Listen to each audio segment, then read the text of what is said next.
안녕하세요. 저는 30대 후반의 나이로 은행에서 대출 여신 업무 일을 하는 은행원 여자입니다. 직업 특성상 서류상의 수치와 신용을 누구보다 중요하게 여기며 살아왔지만 정작 제 인생에서 가장 믿었던 사람이 신용이 0점, 아니 마이너스였다는 사실을 깨닫고 나니 세상이 참 허무하더군요. 12년 차 은행원인 제가 사람 보는 눈이 이렇게나 없었나 싶어 스스로가 한심하기도 하네요. 너무 부끄러워서 다른 사람에게 말도 잘 못한 이혼 사유. 하지만 시간이 좀 지나고 나니 마음도 추슬러져서 허심탄회하고 솔직하게 다 털어놓을 수 있게 된 것 같습니다. 남편의 이름은 이광호였고 그를 만난 건 제 나이 35일 때였어요. 저 35, 남편은 37일 때였습니다. 제 친한 지인이 소개를 해준 거였죠. 정연아, 나 아는 오빠인데 진짜 남자답고 호쾌해. 횟집 운영하는데 장사도 잘 돼서 돈도 잘 벌고 만나면 재밌을걸? 한번 만나봐, 가볍게. 처음엔 거절했습니다. 사실 저 혼자 사는 삶에 꽤 만족하고 있었고 굳이 결혼할 필요가 있을까 싶기도 했거든요. 하지만 그 후로도 지인은 몇 번 더 소개팅을 나가보라고 했고 결국 그 성화에 못 이겨 나가게 되었죠. 지인의 말처럼 광호 씨는 정말 유쾌하고 재밌는 사람이었습니다. 덩치도 좋고 목소리도 시원시원했죠. 재미있고 남자다운 매력이 있는 사람이었어요. 하지만 솔직히 이성적으로 막 끌리지는 않았습니다. 더 어렸을 땐 재밌는 남자가 좋았는데 나이 들고 보니 오히려 착하고 따뜻하면서 섬세한 남자가 좋더라고요. 그런 점에서 광호 씨는 좀 가벼워 보이기도 했었거든요. 광호 씨가 자꾸 만나자고 해서 만나긴 하지만 제 마음의 크기는 별로 변화가 없었죠. 그런데 그런 저의 마음이 확 달라진 계기가 있었습니다. 아직 사귀기 전이었고 저녁을 같이 먹자고 했어요. 사실 그날 식사 후에 그만 만나자고 할까 고민하기도 했습니다. 그래서 한 고깃집에서 만났는데 식사 도중 초라한 행색의 할머니 한 분이 장미꽃 바구니를 들고 가게 안으로 들어오시는 거예요. 그러더니 꽃 한 송이만 사주세요라며 테이블을 도시는데 대부분의 손님은 귀찮다는 듯 고개를 돌렸죠. 저는 할머니가 안쓰러워서 나라도 사드릴까 싶어 지갑을 찾으려는데 먼저 광호 씨가 할머니를 불러 세우는 겁니다. 할머니, 식사는 하셨어요? 처음 보는 할머니에게 싹싹하게 묻는 모습에 저는 좀 놀랐습니다. 이런 면이 있었나 싶기도 했죠. 할머니는 밥은 이미 먹었으니 꽃이나 한 송이 사줄 수 있느냐고 힘없이 웃으셨습니다. 그러자 광호 씨는 망설임 없이 지갑을 열더니 5만 원권 한 장을 건넸습니다. 예, 할머니, 여기 있는 꽃 다 주세요. 마침 제가 꼭 선물해야 될 여자가 있거든요. 그리고 할머니도 날도 추운데 얼른 들어가서 쉬셔야죠. 그러는 겁니다. 할머니가 들고 있는 꽃이 5송이도 안 되는데 그걸 5만 원이나 주고 한 번에 다 산 거죠.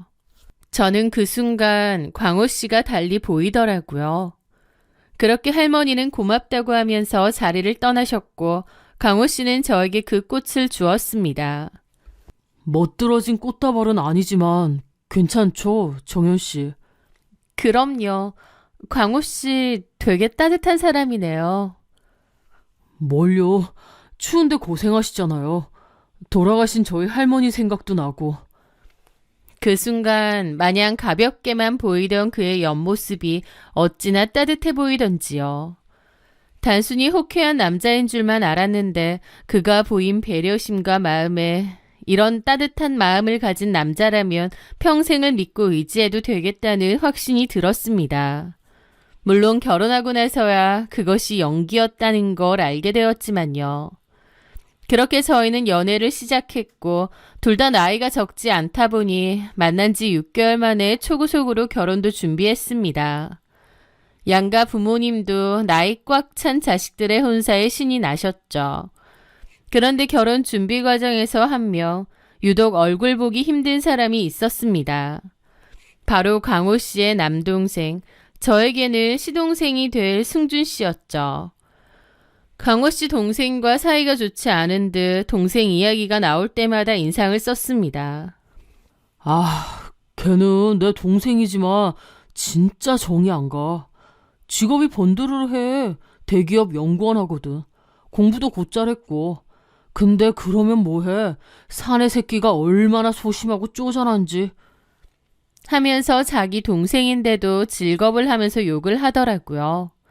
저는 광호 씨 얘기만 들었기에 정말 그 동생이 엄청 쪼잔하고 째째하고 지밖에 모르는 그런 인간인 줄 알았습니다.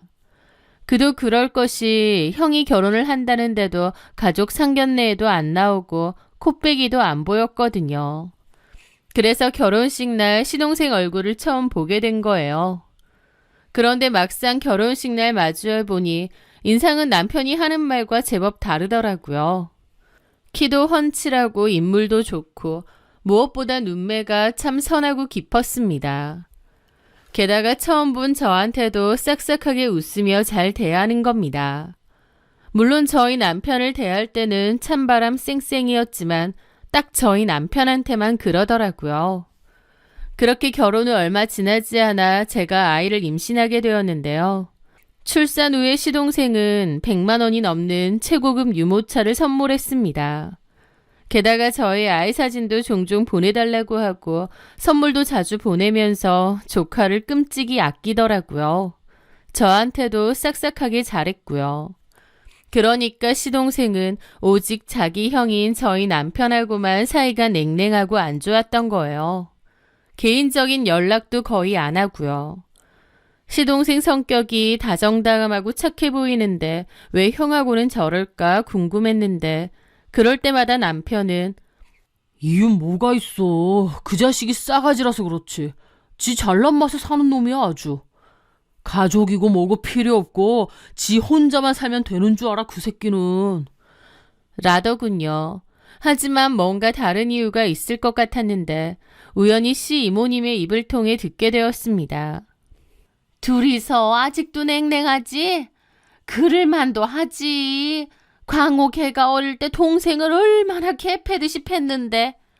저희 남편이 동생을 개패듯 팼다고요? 형이라는 이유로 얼마나 부려먹고 어른들도 두 손 두 발 다 들었다니까. 지 마음에 안 들면 주먹부터 나갔지. 한 번은 지네 엄마 아빠 없을 때 승준이를 얼마나 때렸는지 애가 다리뼈에 금이 갔다니까. 네? 정말요? 그래. 승준이가 착한데 얼마나 지네 형한테는 악다구니만 남았는지 대학교도 일부러 멀리 떨어진 데 가고 그 길로 집 나갔잖아. 광호 걔도 왜 그랬나 몰라.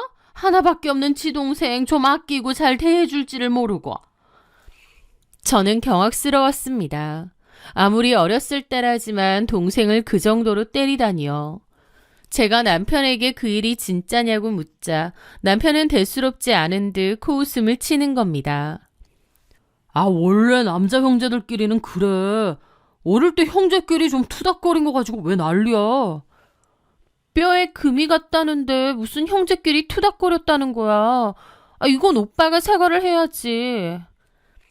그런데 남편이 제 말에 얼굴이 험악하게 변하는 겁니다. 적당히 해. 네가 왜 그래? 뭐라고?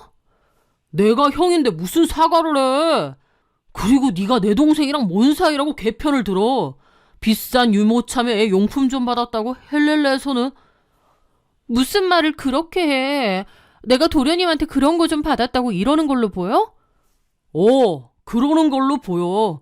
야, 필요하면 네가 사면 되지 사과는 무슨. 그러면서 저를 노려보고 자리를 뜨더라고요. 아무리 시간이 많이 지났다고 해도 잘못한 건 당연히 사과를 해야 되는 거 아닌가요? 아마 그때부터였던 것 같습니다. 남편의 가면이 하나둘 벗겨지기 시작한 것이요. 그때 제가 반했던 할머니를 돕던 그 따뜻한 미소는 온데간데 없고 지 성질 부리고 횟집 알바생들에게 소리나 지르고 욕설을 내뱉는 양아치 기질이 고개를 들더라고요. 심지어는 새로 들어온 여 알바생에게는 성희롱까지 했다가 경찰 조사까지 받게 되었죠. 그 일로 저는 남편에게 완전 학을 떼고 질리게 되었는데 아이가 어려서 억지로 참고 살았습니다.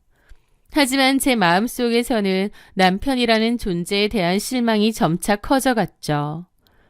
그렇게 결혼 2년차 되던 해였습니다. 그맘때 시동생이 갑자기 결혼을 한다고 하더라고요. 그렇게 예비 동서를 만나게 되었는데 너무 예쁜 겁니다. 무용 전공자라고 했고 현재는 딱히 일은 하지 않는다고 했어요. 둘 다 너무 알콩달콩 좋아 보여서 저도 흐뭇하더라고요. 남편과 시동생은 연락도 왕래도 거의 없지만 그래도 시동생 신혼집에는 한번 놀러 갔습니다. 전세로 일단 살고 있는데 시동생과 동서가 반반 냈다고 하더라고요. 그날 재미있게 잘 놀고 밥도 잘 먹고 그 후로 형제끼리 좀 친하게 지내려나 싶었는데 그 후로도 역시 시동생 그리고 동서도 집안 행사에는 거의 나타나지 않았습니다. 그런데 결혼 1년 만에 갑작스러운 소식이 들려왔습니다. 시동생이 동서랑 이혼을 하겠다는 거예요. 분명 알콩달콩 잘 지내는 것처럼 보였고 겉으로도 나무랄 데 없는 선남선녀 같았거든요. 그런데 왜 1년 살고 이혼을 한다는 건지 너무 놀랐죠. 시부모님께 여쭤보니 성격 차이라고 했답니다. 남편은 이때다 싶어 동생을 비난했습니다. 내가 이승준 그 새끼 그럴 줄 알았어. 결혼이 장난도 아니고 무슨 1년 살고 이혼을 해. 분명히 그 자식이 쪼잔하게 굴었을 거야. 재수 씨가 못 참고 이혼하자고 했겠지. 팔은 안으로 굽는다는데도 남편은 절대 시동생 편드는 것 없이 무조건 시동생 잘못일 거라고 하더라고요. 시부모님도 왜 이혼을 하는 거냐며 정확한 사유가 뭐냐고 여러 번 물어보셨다는데 형이 뭐라고 하든 시부모님이 뭐라고 하든 시동생은 그저 묵묵부답이었습니다. 그저 협의 끝났고 법적 절차만 남았어요. 저 알아서 할 거니까 더 이상 신경 쓰지 마세요. 라고 선을 그었죠. 둘은 협의이혼으로 진행을 했고 조정기간이 있다고 하더라고요. 그 와중에 시동생은 이미 신혼집에서 나와 오피스텔에 거주 중이었고 신혼집의 전세금을 나누는 과정에서 동서가 아직 그 집에 머물고 있다고만 했습니다. 그러던 얼마 뒤였습니다. 은행 업무를 일찍 마치고 남편 가게 근처를 지나던 저는 저녁이나 같이 먹을까 싶어 남편에게 전화를 걸었습니다. 어디야? 어디긴 당연히 가게지. 나 지금 바빠 죽겠다. 나중에 통화해. 그러면서 끊어버리는 겁니다. 뭐야? 라고 생각하며 가게로 가려는데 마침 남편이 엄청 급하게 가게에서 나오더니 주차장으로 가는 거예요. 그리고는 차를 타고 서둘러 어디론가 갔죠. 저한테는 가게라고 했는데 가게는 바쁘지도 않았고 또 자리까지 비운 거예요. 가게라면서 거짓말하고 어딜 가는 거지? 그 순간 묘한 불길함이 들더라고요. 가게로 향하던 저는 남편의 뒤를 쫓았습니다. 남편은 10분 정도 운전하더니 뜬금없이 한 아파트 단지로 들어갔어요. 그 아파트는 다름 아닌 시동생의 신혼집이었던 곳이었습니다. 너무 어리둥절하더라고요. 여길 왜 오지? 시동생 만나러 온 건가? 여기 없을 텐데. 그렇게 야외 주차장에 차를 댄 남편은 차에서 내려 익숙하게 동 현관으로 들어갔습니다. 시동생이 살았던 그 동으로요. 지금은 동서가 혼자 살고 있다고 들었는데 뭐지 싶었습니다. 처음에는 시동생이 남편에게 뭔가를 부탁했나 싶은 거예요. 그런데 그것도 말이 안 되는 게 시동생과 남편이 뭔가를 부탁할 정도로 가까운 사이가 아닙니다. 시동생이 부탁한다고 남편이 들어줄 인간도 아니고 애초에 시동생도 남편한테 부탁을 할 일이 없죠. 그런데 여길 왜? 뭔가 콕 집어 말할 순 없지만 굉장히 불쾌하고 찝찝한 기분이 들더군요. 저는 거리를 두고 조용히 뒤를 따랐습니다. 어차피 시동생 집이 어딘지는 알고 있으니까요. 그렇게 현관문 앞에 섰는데 심장이 터질 것 같았습니다. 남편이 여기 왜? 머릿속은 온통 그 궁금증이 가득했죠. 최악의 상상이 떠올랐지만 설마 말도 안 된다 싶었습니다. 그렇게 저는 문에다가 귀를 대보았습니다. 그런데 안에서 희미하게 동서 목소리가 들리는 거예요. 혹시 빈집이 아닐까? 동서도 없지 않을까? 남편이 뭐 가지러 오라고 들렸나? 애써 그런 생각도 했는데 안에는 동서도 있었던 겁니다. 그럼 동서랑 남편이랑 둘이 있다는 건데 이건 정말 이상한 상황이었죠. 저는 일단 계단실로 내려와 시동생에게 전화를 걸었습니다. 예, 형수님. 도련님, 혹시 형한테 뭐 부탁한 거 있어요? 뭘요?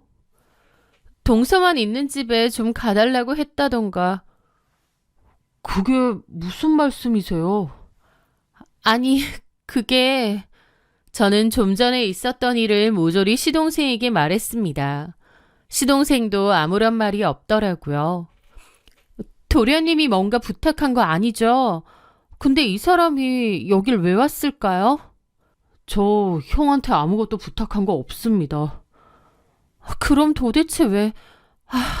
일단 제가 들어가 볼게요. 들어가고 전화할게요. 예. 저는 제 눈으로 직접 봐야겠더라고요. 도대체 남편이 동서 혼자 있는 집에, 그것도 자기 동생이랑 이혼 직전인 동서 집에 왜 있는지요.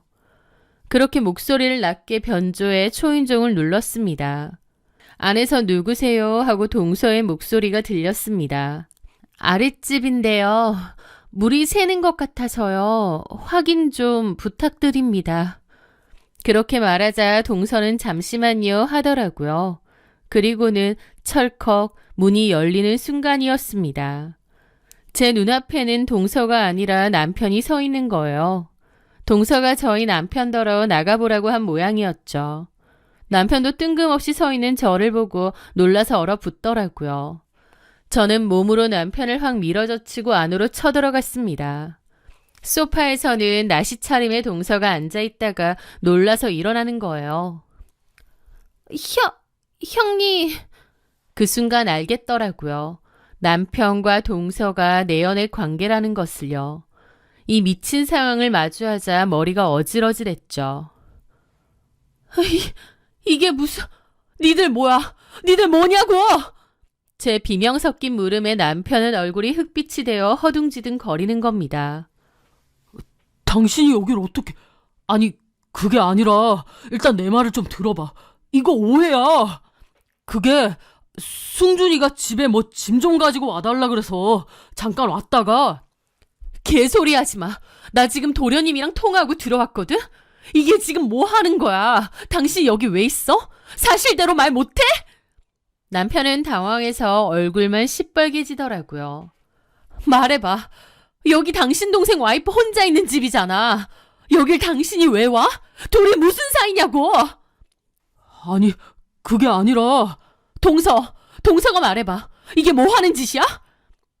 동서도 아무 말도 못하고 땅만 보고 있더라고요. 야, 말 안 해? 저는 눈이 돌아서 동서에게 다가가려는데 남편이 제 팔을 잡아당기는 거예요. 일단 진정하고... 너 같으면 이 꼬레지를 보고 진정이 되겠냐? 이거 완전 미친 것들 아냐? 그 순간 동서는 잽싸게 방 안으로 도망가 문을 걸어 잠가버리더라고요. 저는 문 열라고 고함을 지르며 거실에 있는 물건들을 집어 던졌습니다. 저도 완전 눈이 돌아버린 거죠. 그런데 남편은 상황이 불리하게 돌아가자 오히려 적반하장으로 나오더군요. 야, 그만 좀 해. 미쳤어? 저더러 미쳤느냐 하는데 또 눈이 획 돌았습니다. 이런 상황에 안 미칠 사람이 어디 있겠나요? 저는 저를 말리는 남편의 뺨을 후려 갈겼습니다. 저한테 뺨을 맞고 나자 남편도 눈에서 불꽃이 튀더라고요. 너 지금 나 때렸냐? 그래, 어디 바람 피울 여자가 없어서 니네가 인간이야? 짐승도 이런 짓은 안 하겠다. 제가 소리를 지르자 남편은 정신 차리라고 고함을 지르더니 제 팔을 거칠게 낚아챘습니다. 잘못한 주제에 오히려 뻔뻔한 그 꼬라지를 보니 정말 세상이 무너지는 것 같더군요. 이거 안 놔? 남편은 저를 잡아 끌고 집 밖으로 끌고 가려 했습니다. 저는 놓으라고 난리를 치고 그 와중에 폰을 꺼내 시동생에게 전화를 하려는데 남편이 제 손목을 비틀어 휴대폰을 뺐더니 그대로 바닥에 패대기 쳐버리는 거예요. 이 미친! 집에 가서 얘기하자고 했지? 박살이 난 휴대폰 파편이 거실 바닥에 흩어지는데 그걸 보는 순간 남편과 저의 결혼 생활도 끝났다는 것을 바로 직감할 수 있었습니다. 그 와중에 남편은 저를 억지로 밖으로 끌어내려 했고 저는 못 나간다고 버티고 그렇게 한바탕 전쟁터 같은 실랑이가 이어지던 그때 도어락 열리는 소리와 함께 시동생이 집 안으로 뛰쳐 들어왔습니다. 제가 아까 전화를 걸었을 때 시동생도 뭔가 이상하다 싶었겠죠. 시동생이 나타나자 남편도 당황했고 제가 악을 썼습니다. 도련님, 이 인간하고 동서하고 바람났어요. 이게 말이 돼요? 그 순간이었습니다. 시동생이 악을 지르며 남편에게 짐승처럼 달려드는 거예요. 그러더니 남편을 정말 곤죽이 되게 패기 시작했죠. 야, 너 돌았냐? 이거 안 놔? 남편도 버둥거리며 반격을 하려고 했지만 어림도 없었습니다. 어렸을 때야 지가 나이 좀 많고 키 크다고 동생을 허구한 날 때렸겠지만 지금은 시동생이 훨씬 키도 덩치도 더 크거든요. 게다가 시동생은 주짓수도 오래 했다고 했습니다. 남편은 잽이 안 됐죠. 심지어 지금은 남편이 곤죽이 되게 쳐맞아도 할 말이 없는 상황이잖아요. 시동생은 울분을 토하며 남편을 실컷 후두려 팼는데 지켜보는 저는 얼마나 속 시원하던지요. 내가 저렇게 못 해주는 게 한일 지경이었습니다. 저는 방으로 가 문을 두드렸어요. 동서년한테도 나오라고요. 동서년은 죽어도 안 나오더라고요. 그 와중에 남편도 하도 쳐맞다가 살려달라고 동생한테도 빌기 시작했습니다. 하지만 그 비굴한 외침에도 시동생은 남편을 흠씬 두들겨 팼죠. 저 인간이 저러다 죽는 게 아닌가 싶을 정도로 처참하게 맞기는 했습니다. 나중에 들었는데 이가 부러지고 광대뼈가 주저앉았다고 하더라고요. 하지만 너무 처맞을 짓 했잖아요. 시동생이 울분에 차서 그러는 겁니다. 어릴 때부터 형이라는 이유로 나를 그렇게 패고 괴롭히더니 이제는 내 마누라랑 놀아나? 네가 형이야? 너는 형도 아니고 인간도 아니야. 이 악마 새끼야. 너 때문에 내가 얼마나 힘들었는데 마지막까지 이래? 시동생은 절규를 했고 피떡이 된 남편은 저더러 도와달라고 경찰에 신고해달라고까지 하더라고요. 저는 코웃음 쳤죠. 남편은 축 늘어졌고 시동생은 남편 옆에 떨어져 있던 남편의 핸드폰을 낚아채더니 그대로 밖으로 나가버렸습니다. 꼴 좋네. 우린 이혼이야. 더러운 것들. 저는 방으로 가서 닫혀있는 방문을 걷어찼습니다. 야, 이 더러운 년아. 이강우 저 새끼 죽어가니까 신고를 하던지 말던지 알아서 해라. 저는 그렇게 바닥에 부서져 있던 제 핸드폰을 챙겨 따라 나갔습니다. 1층에 가보니 시동생은 오열하며 울고 있더라고요. 저도 정말 참담했습니다. 그제야 저도 내가 좀 전에 본 게 진짜 현실인가 싶더라고요. 시동생도 물론 동서랑 이혼 직전이긴 했지만 다른 사람도 아니고 형이 어떻게 저럴 수가 있나 싶어서 더 서럽게 울었던 것 같습니다. 저도 진짜 울고 싶은 심정이더라고요. 그렇게 시동생과 저는 일단 집 앞 카페에 앉아서 진정을 했습니다. 둘 다 아무 말도 못하고 참담하게 앉아 있었죠.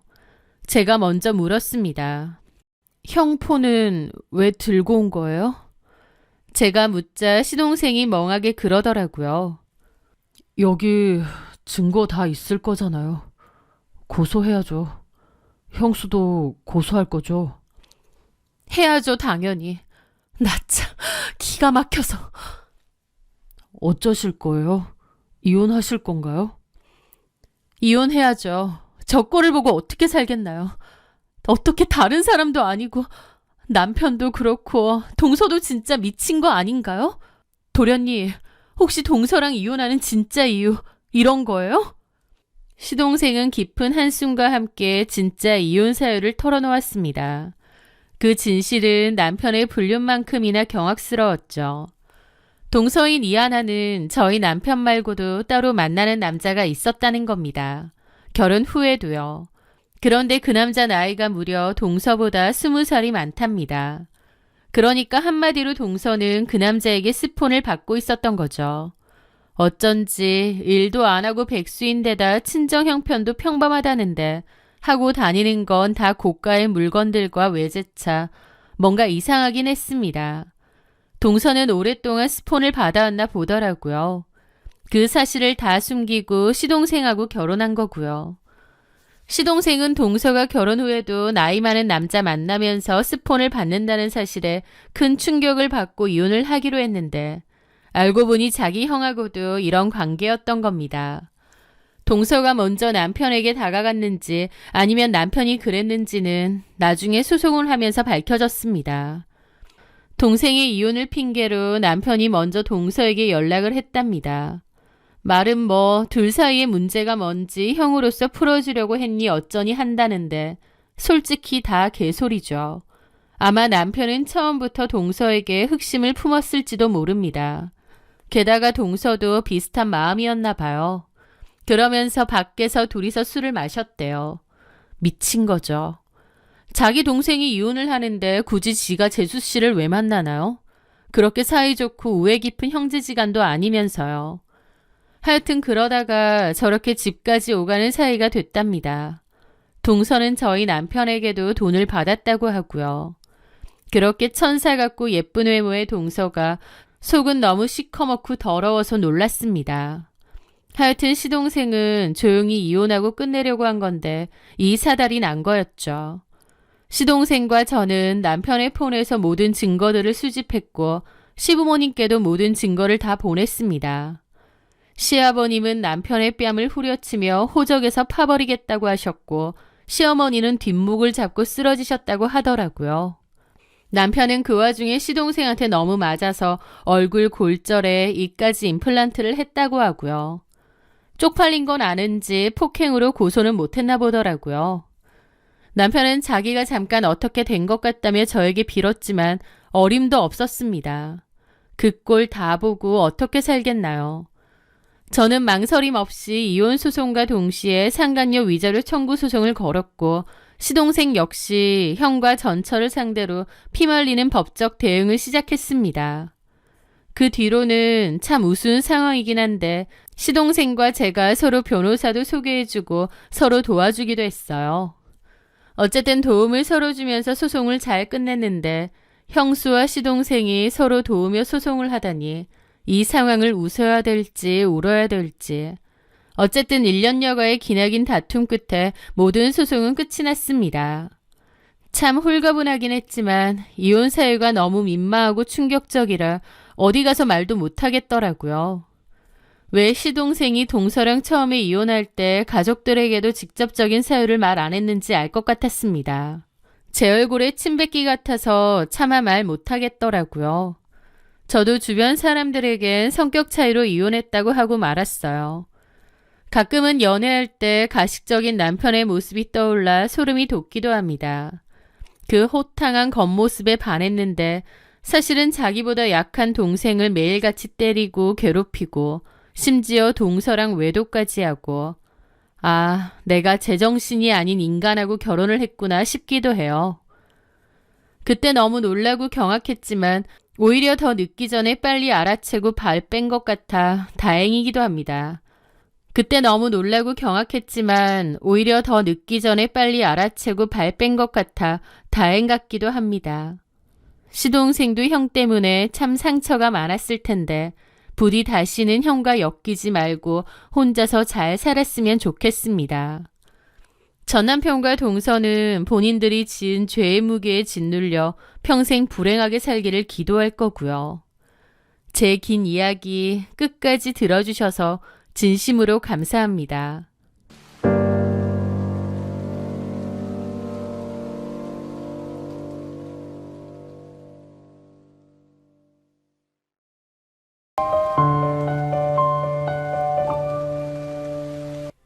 그날은 제가 3박 4일간의 워크숍을 마치고 예정보다 조금 일찍 돌아온 날이었습니다. 워크숍 기간 내내 아내는 매일 저에게 전화를 걸어왔었죠.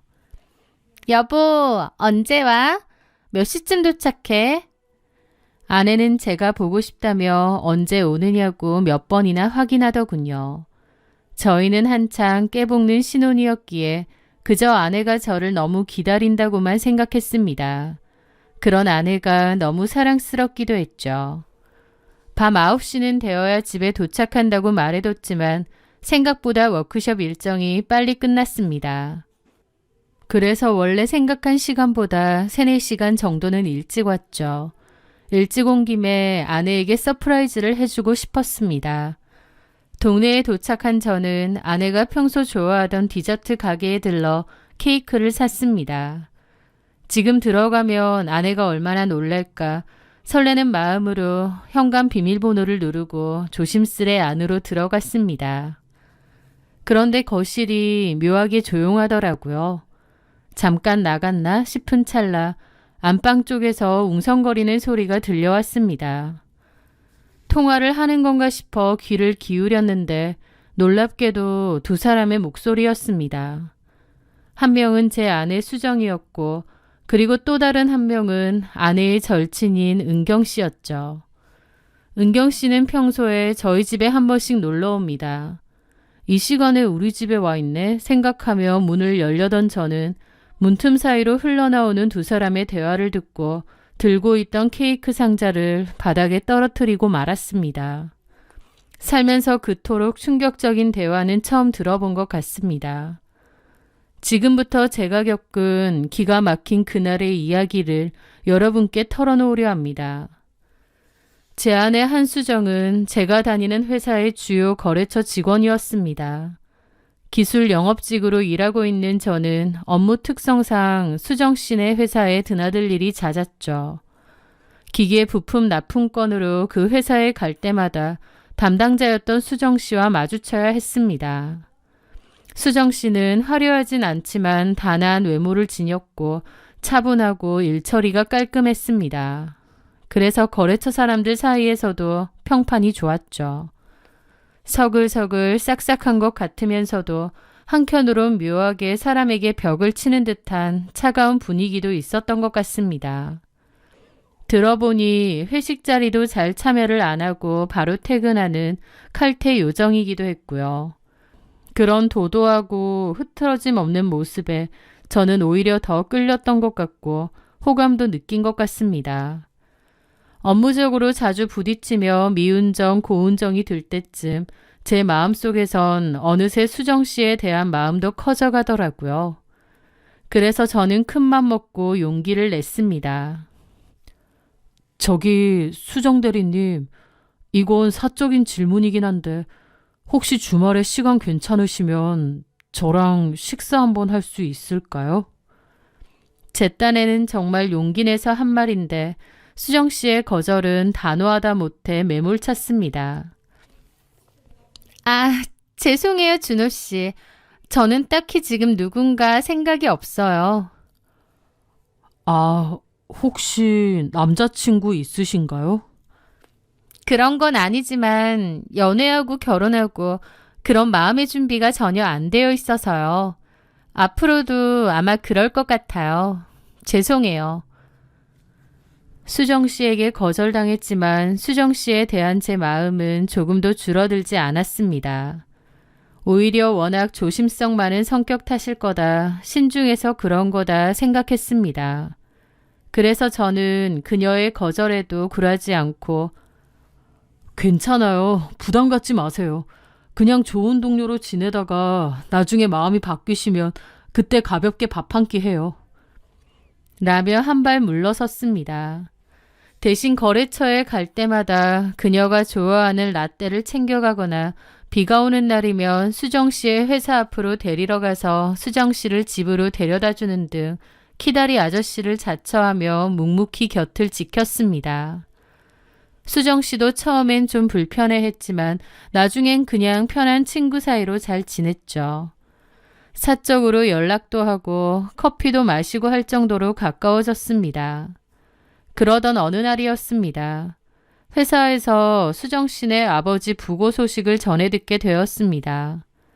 회사 대표로 누군가 한 명 장례식장에 가야 한다기에 당연히 제가 간다고 했죠. 갑작스러운 부친상에 얼마나 힘들까 걱정이 되더라고요. 그렇게 소식을 듣자마자 장례식장으로 달려갔습니다. 상복을 입고 넋이 나간 듯 앉아있는 수정 씨를 보니 너무 안타깝더라고요. 저는 수정 씨에게도 인사를 하고 수정 씨네 어머니에게도 인사를 드렸습니다. 그리고 저는 연차까지 쓰면서 빈소를 지켰습니다. 수정 씨가 여러 번 그냥 가라고 했지만 제가 그냥 있고 싶어서 있는 거니 부담 갖지 말라고 했죠. 넥타이를 풀고 팔을 걷어붙인 채 음식도 나르고 필요한 일이 있으면 제가 나섰습니다. 그런 제 모습을 수정 씨의 어머니가 유독 눈여겨보셨던 것 같아요. 남편을 잃은 슬픔 속에서도 든든하게 딸의 곁을 지키는 제가 믿음직스러워 보이셨던 것 같더라고요. 그런데 그 장례식장에는 저뿐만 아니라 은경이라는 수정 씨의 절친도 와 있었습니다. 은경 씨는 수정 씨의 오래된 절친이라던데 그래서인지 거의 가족처럼 헌신적으로 굴었습니다. 그녀는 수정 씨 옆에 딱 붙어서 수정 씨와 같이 껴안고 통곡을 하고 있는 내내 수정 씨 곁을 지키더라고요. 당시 저는 그 모습을 보며 감탄했습니다. 참 멋진 우정이다 생각하면서요. 그렇게 발인을 마치고 돌아오던 날 수정 씨의 어머니가 제 두 손을 꼭 잡으며 말씀하셨습니다. 정말 고마워요. 이렇게까지 하는 게 쉬운 게 아닌데. 아닙니다, 어머니. 많이 힘드셨을 텐데 마음 잘 추스리셨으면 좋겠습니다. 저는 그렇게 어머님을 위로해드렸죠.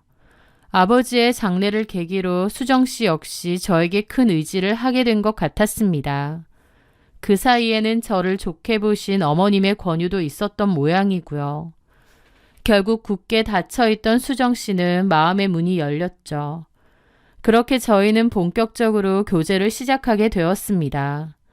그러면서 저는 아내의 가장 친한 친구인 은경 씨와도 격이 없이 친하게 지내게 되었어요. 은경 씨는 성격도 쿨하고 유머러스해서 같이 있거나 대화를 하면 너무 재밌더라고요. 나이도 셋이서 비슷했기에 금방 친해졌고 영화도 보고 맛집도 다니며 잘 어울렸습니다. 수정 씨랑 둘이서 데이트하는 것도 좋지만 은경 씨와 같이 다니는 것도 나름 재밌더라고요. 이제 은경 씨는 수정 씨의 친구면서도 제 친구기도 했을 정도니까요. 그렇게 1년 반 정도 잘 만나오다가 결혼을 하게 되었습니다. 결혼은 저보다 오히려 수정 씨가 먼저 하자고 했어요.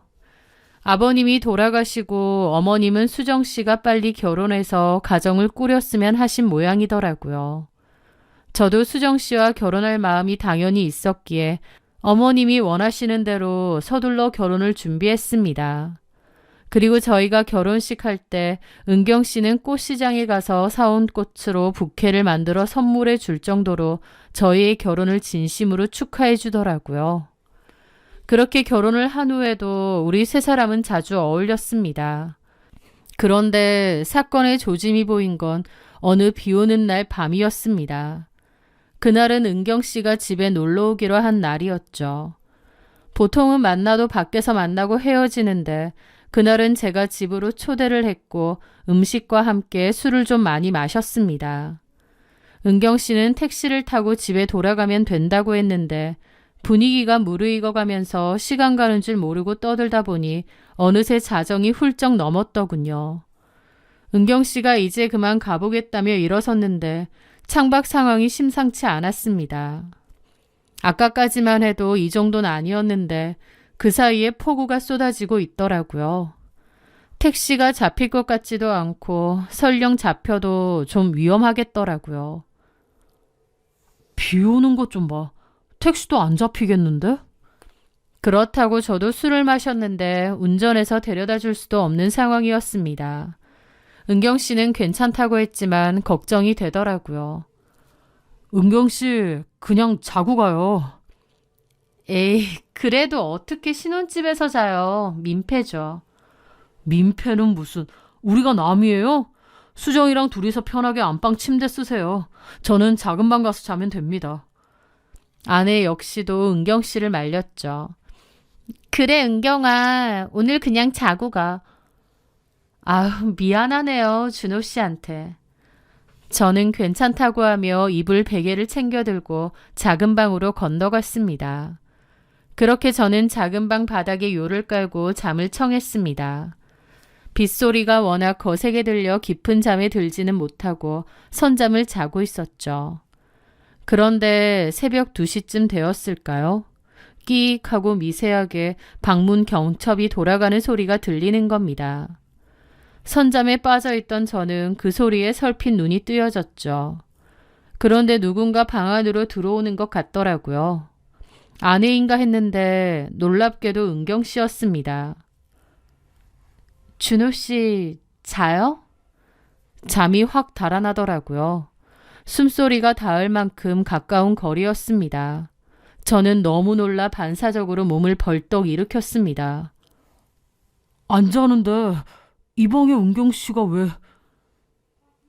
엄청 당혹스럽더라고요. 제가 몸을 확 일으키자 어둠 속에서 은경 씨 역시 소스라치게 놀라는 겁니다. 그리고는 뒷걸음질을 치며 당황한 기색으로 말하더라고요. 어머 미안해요.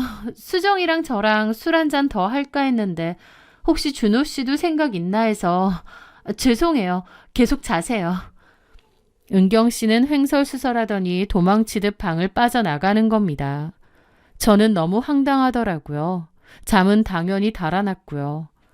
뭐지? 방금 그 상황은? 그 생각밖에 나지 않았죠.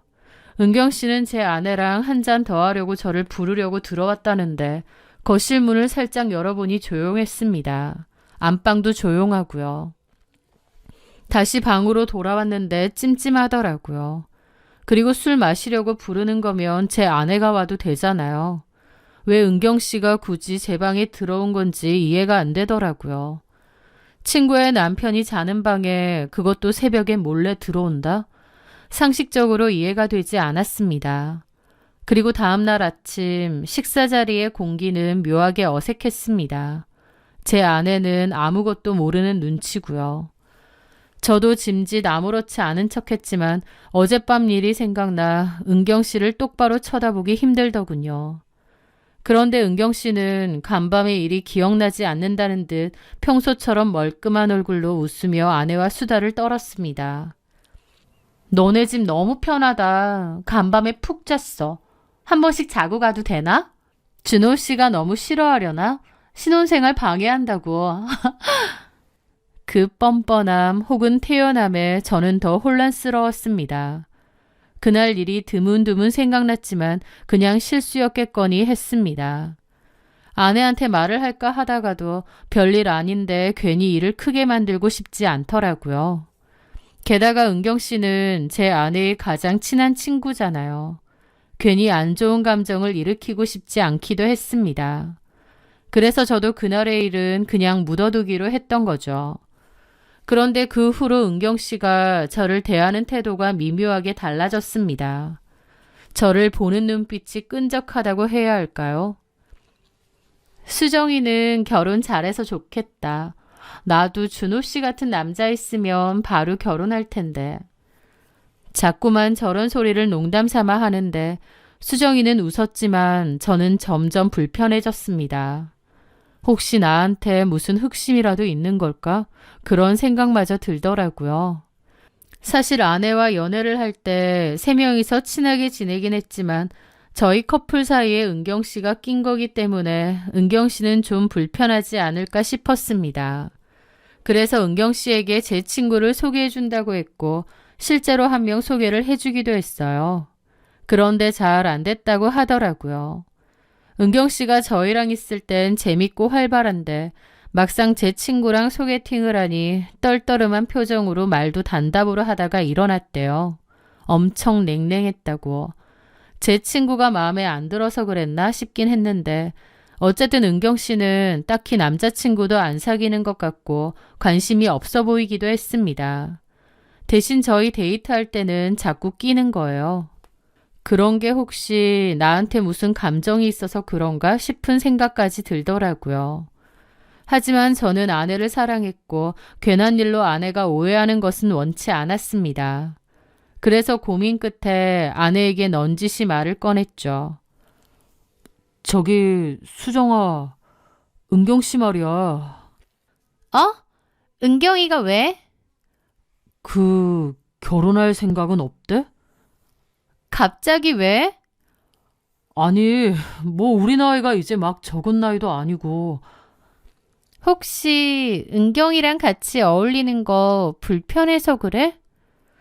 그렇다기보다 은경 씨가 결혼 생각이 있거나 하면 주변에 소개도 해주고 싶고 그런데 딱히 그런 생각이 안 보여서 무슨 이유가 있나 해서. 글쎄, 마음에 드는 사람을 못 만났나 보지 뭐. 그래? 어떤 스타일 좋아하는데? 오랜 친구였으니까 그 전에 은경 씨가 어떤 남자들 만나왔는지 알 거 아니야. 제 말에 아내는 잠깐 생각하더라고요. 그냥 다정다감하고 그런 사람 좋아하는 것 같은데 잘 모르겠어. 아, 그래? 아내는 그렇게 오랫동안 은경 씨랑 친구였다고 하면서 잘 모르겠다고 웃고 넘기더라고요. 아내한테 은경 씨가 이상하다고 넌지시 말할까 하다가 그만뒀습니다.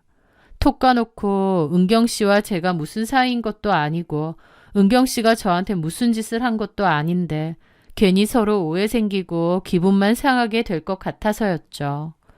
그러다 그 후 그 일이 터졌습니다. 문제의 3박 4일 먼 지역에서 워크숍이 잡혔습니다. 워크숍 기간 내내 아내는 평소보다 훨씬 더 자주 더 집요하게 안부 전화를 걸어왔습니다. 여보, 밥은 먹었어? 술은 많이 안 마셨지? 돌아올 때 정확히 언제쯤 와? 아, 마지막 날도 일정이 있어서 집에 도착하면 밤 9시 넘을 것 같은데. 아, 그래? 그 전에 좀 일찍은 못 오지? 그건 힘들 것 같은데. 왜? 아니야. 그냥 빨리 보고 싶어서 그렇지. 알았어. 최대한 빨리 가보도록 할게. 그렇게 기분 좋게 전화를 끊었습니다. 아내의 그 꼼꼼한 확인이 저를 빨리 보고 싶은 사랑의 표현인 줄로만 알았습니다. 그리고 워크숍의 마지막 날이 되었는데 원래 있던 일정이 오전으로 당겨지면서 예상보다 훨씬 일찍 끝나게 되었습니다. 그렇게 빨리 집으로 가게 되었는데 아내에게 전화를 걸려다 멈췄습니다. 서프라이즈를 해주고 싶었거든요. 그래서 아내가 평소 좋아하던 디저트 가게에 들러 케이크를 샀습니다. 집 근처에서 시계를 보니 오후 5시더라고요. 원래 도착 시간보다 4시간이나 이른 시간이었죠. 지금 들어가면 수정이가 얼마나 놀랄까 설레는 마음으로 현관문 앞에 섰습니다. 그리고 비밀번호를 누르고 조심스레 안으로 들어갔죠. 그런데 집안이 조용하더라고요. 거실에도 아내가 안 보이고요. 어디 마트라도 갔나 생각하면서 신발을 벗고 거실로 들어서는데 안방 쪽에서 웅성거리는 말소리가 들려오는 겁니다. 아내가 통화를 하고 있나 싶어서 귀를 기울이니 두 사람의 육성이었습니다. 목소리 중 한 명은 제 아내였고 다른 한 명은 은경 씨 목소리였죠. 은경 씨가 이 시간에 왜 왔지? 생각하며 안방문을 열려는데 두 사람의 대화 소리에 제 손이 허공에서 멈췄습니다. 대화 내용이 심상치 않았거든요. 수정아, 너네 남편 진짜 9시에 오는 거 맞지? 몇 번이나 확인했어. 빨라봤자 9시래. 걱정 마. 천천히 있다가. 그래야겠다. 오늘따라 헤어지기 싫어. 나도 그래. 자기야, 이리 와봐. 자기야? 순간 제 귀를 의심했습니다. 친구끼리 장난으로 부르는 호칭이라기엔 목소리에 묻어나는 애정이 너무나 가득했거든요. 이게 뭔가 싶어서 심장이 뛰기 시작하더라고요. 이어지는 은경 씨의 말은 더욱 충격적이었습니다. 근데 너 혹시 남편한테 진짜 마음 생긴 건 아니지? 같이 살다 보면 정든다잖아. 또 워낙 준호 씨가 너한테 잘하기도 하고. 만약 그렇다면 나는 깨끗하게 양보해 줄 수 있어. 네 행복이 우선이니까. 그러자 아내가 1초의 망설임도 없이 단호하게 대답했습니다. 무슨 소리야. 그런 거 절대 아니야. 나는 너밖에 없는 거 알잖아. 그 사람이랑은 엄마 때문에 결혼한 거야. 아빠 돌아가시고 엄마가 나를 너무 걱정하시니까 효도하는 셈 치고 또 남들 눈도 있고 해서 결혼한 거 네가 더 잘 알잖아. 그래, 어머님 마음도 이해는 가. 내 몸이 그 사람 옆에 있어도 내 마음은 너뿐이야, 은경아. 저는 경악을 금치 못했습니다. 그 두 사람은 친구가 아니었습니다. 바로 연인 사이였던 겁니다. 너무나도 큰 충격에 들고 있던 케이크 상자를 떨어뜨렸습니다. 머릿속이 하얗게 변했죠. 내가 사랑했던 아내가 나를 그저 위장결혼의 도구로만 생각하고 있었다니. 친구라고 했으면서 철저하게 나를 속이고 있었다니. 안방 안에서는 제 존재를 눈치채지 못한 채 대화가 이어졌습니다. 저번에 비 오던 날 너네 집에서 나 자고 갔잖아. 맞아. 그때 참 좋았는데. 준호 씨가 우리 같이 자라고 비켜줘서 한 방에 있었잖아. 그때 너무 좋더라. 한 집에 한 침대에 그러고 있다는 게. 게다가 옆방에 네 남편이 있다는 게 묘하게 스릴도 있고. 맞아. 그렇게 껴안고 있으니까 참 좋았지. 그때 생각난다. 네가 혹시 우리 신랑 안 잘까 봐 감시하러 갔었잖아. 맞아. 자는 줄 알았는데 안 자고 깨서 누구세요 하는데 깜놀했잖아. 심장 떨어지는 줄 알았어. 그래서 우리 그날 그냥 얌전히 잤잖아. 그제야 알겠더라고요. 비 오는 날 새벽 은경 씨가 제 방에 들어와 자요? 라고 물었던 건 저에게 관심이 있어서가 아니라 아내와 스킨십을 하고 싶어서 제가 잠들었는지 확인하러 온 감시였던 겁니다. 제가 깊이 잠들어야 둘이서 안방에서 마음 놓고 뒹굴 수 있었으니까요. 장례식장에서 은경 씨가 상주처럼 울며 보여준 그 헌신적인 행동들도 친구의 우정이 아니라 연인을 향한 사랑이었던 거고, 은경 씨가 결혼도 하지 않고 남자도 만나지 않았던 건 제 아내가 바로 애인이기 때문이었습니다. 저는 그 둘의 사랑 노름에 완벽하게 이용당한 꼭두각시였던 거죠. 배신감에 피가 거꾸로 솟았습니다. 손이 부들부들 떨려 더 이상 참을 수가 없었죠. 안방 문 손잡이를 거칠게 돌려 벌컥 열어젖혔습니다. 이게 다 무슨 소리야? 제 고함에 침대의 풍경이 적나라하게 드러났습니다. 속옷만 입고 서로 안고 있던 아내와 박은경이 비명을 질렀죠. 준호 씨?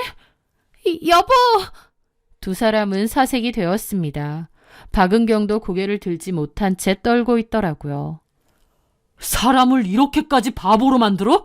내가 니들 사람 노름에 이용당한 허수아비였어. 어떻게 이럴 수가 있냐고! 저는 정말 눈물이 나더라고요. 아내와 박은경은 허겁지겁 옷을 껴입었습니다. 당장 내 집에서 나가! 다 꺼져버려! 진짜 눈앞에 있는 그 꼴을 보는 게 죽여버리고 싶을 정도로 사리가 느껴졌습니다. 그대로 있다가 무슨 일 날지도 몰라서 다 꺼져버리라고 외쳤죠. 그렇게 두 사람은 허겁지겁 도망치듯 집을 빠져나갔습니다. 저는 그 길로 주저앉아 피눈물을 흘렸습니다. 그렇게 집을 나간 아내는 돌아오지 않았어요. 돌아올 수 없었겠죠. 저도 아내, 아니 한수정의 얼굴을 보고 싶지 않았고요. 그렇게 바로 위자료 소송과 이혼 절차를 시작했습니다.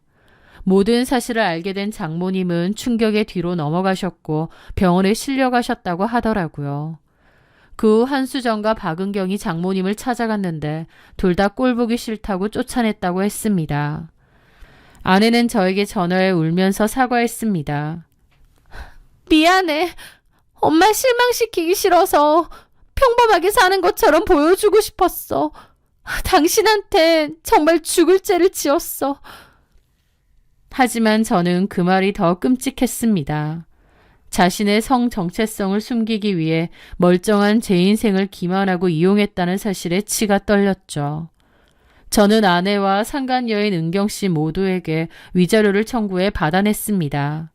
지들이 잘못한 건 아는지 순순히 위자료를 토해내더라고요.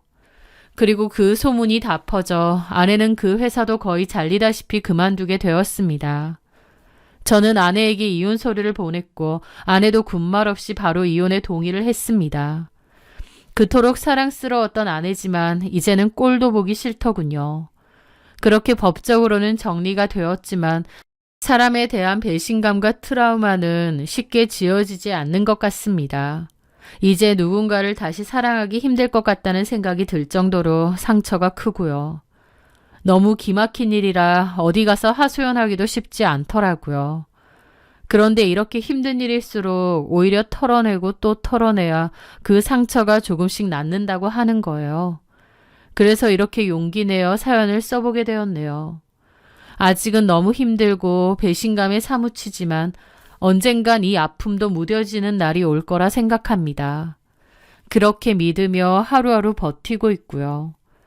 자신의 비밀을 숨기기 위한 거짓된 마음이 아니라 진심으로 저를 사랑하고 보듬어 줄 수 있는 그런 사람이 제 인생에 또 나타날까라는 생각도 해봅니다. 언젠가 제 마음속 상처도 희미해지길 바라고요. 저의 기막히고도 기구한 사연 들어주셔서 감사합니다.